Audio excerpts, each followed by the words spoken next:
ಆನೆ ನೀರೊಳಗಡೆ ಹೋಯ್ತು, ನಾನು ಒಳಗೆ ಹೋದೆ. ಆನೆ ಬಂತು ಹೊರಗಡೆ, ನನ್ನ ಎತ್ಕೊಂಡೆ ಹೊರಗಡೆ ಬಂದಿದ್ದಾನೆ. ಮೇಲ್ಗಡೆ ಎತ್ತು ಮಾಡಿಕೊತ್ತು ಸೊಂಡ್ಲಲ್ಲ.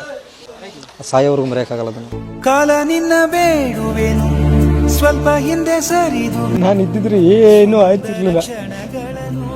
ಮಕ್ಕಳು ಅಳ್ತವ್ರೆ, ನನ್ನ ಹೆಂಡತಿ ಅಳ್ತಾರೆ, ನಮ್ಮ ಅಪ್ಪ ಪಾಪ. ನನ್ನ ಜೀವ ನೀಡುವೆನು, ನಿನ್ನ ವೇಳಾಪಟ್ಟಿಯನು ತಿದ್ದಿಡು.